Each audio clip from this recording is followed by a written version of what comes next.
Hey everybody, in this video I'm going to show you a little walk I took on a frosty morning up at an area on some family property, and what you see there in that little painting on the easel is Mount McLaughlin. So if you love this video, let me know in the comments below, and if you love these to learn how to paint, then around till the end, or if you know somebody who wants to learn how to paint, stick around and share that with them. And I hope you enjoyed this little walk with me. So let's go.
Hey everybody, I want to thank you so much for sticking with me in this video.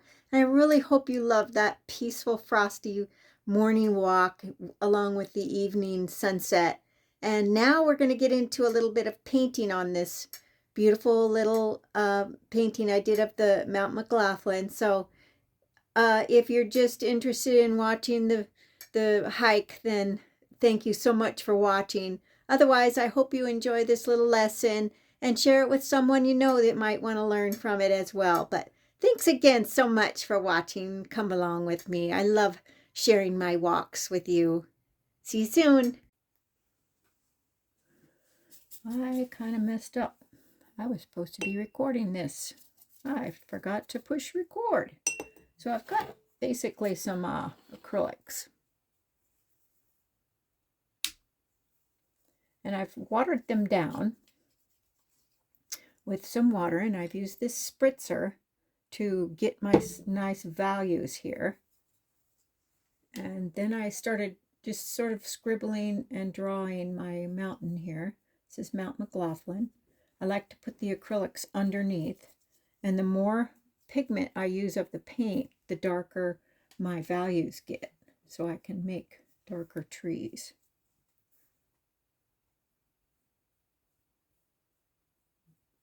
And then we're going to get to the oils. So I used a less paint. I used this, I dipped my brush in the water just to create a nice sheen of value that just sort of transparent. So you just create like a fog, and you could scribble in those trees just for starters. And I just kind of did the sheen up here, the wash as well. And I just kept picking up that more pigment as I scribbled in these trees. Everybody can scribble.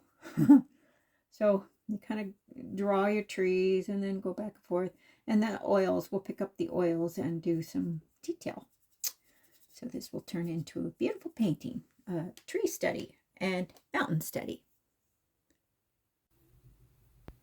So here I'm just using an angle brush, just a little 1/2-inch angle brush. And I'm using some ultramarine blue, some alizarin crimson, and white. I didn't put any black in this. And now I'm just kind of putting in the rock structures, sort of shaping the mountain. So I put the shadow on the left-hand side, of course, and started with the white on the right-hand side because that's where the sun is coming from. So if you're interested in doing more full-on videos of how to paint a mountain, for instance, let me know in the comments below. And I'm planning on making some DVDs of some different studies. So okay, now we're coming up on some colors here for the trees. I've got some ultramarine blue and yellow light, and that's going to make some green. So I'm just kind of brushing that in, just excuse me, filling it in. And start with the angle brush to go up and down like little tiny trees. Just sort of angle it up and push that paint up and down and fill in those little trees. Those are in the distance, so they're going to be kind of light, and they're going to mix with that wet background color of the mountain, so it'll soften the color a little bit. And just keep brushing that back and forth and filling it in. And then we're going to come up and start just, I've filled in a lot of the bottom area there, and I'm going to add some darker trees to get the foreground trees to show up even closer right here in the foreground. So you just do the same thing up and down with that angle brush. Just start filling it in. I just mixed some orange, some cadmium orange with that phthalo green and some ultramarine blue to make that nice foresty green. And that's going to mix with your lighter colors that are in that background. And that was just the yellow and the ultramarine blue, and that made a soft yellow. Now I'm going to just kind of darken up some of those background trees to bring some of them closer to get that shadow, so you can start to see that mist in that valley there in between the two segments of trees, the foreground and the background. Just keep pulling it down into that angled, push the brush up and down to get that pointy tree, and then flatten it out to pull that color down into the valley. Now I'm just starting to bring in some of that darker color again. I went up and down with the angle brush to create the trunk. Now I'm going back and forth, and it's all wet back there, so it's blending really nicely. And I pick up a little more as I want some more close-up branches to show. Excuse me. And this takes some practice, you know, just keep rewinding. This is a good little practice study. And just keep pulling it down with the angle brush flat. Now I'm going to start to detail those trees a little bit more. I've been really working on all the little trees, just the little tiny details. I like to detail my trees in. You don't have to, but it's a good practice. I just go back up and forth, down, and then back and forth with the angle. Up and down to get the point, and then back and forth to get those branches, the shape of the branches. You know, and put more pigment on your brush to make some of those trees come forward, because as you can see, some of those softer tones are in the background. So I like to get tedious. You don't have to get tedious. So now I'm picking up a little more. I've got ultramarine blue and phthalo green and some alizarin crimson. That's going to deepen my colors. I put it at an angle here so you can kind of get that feel of the angle of the painting.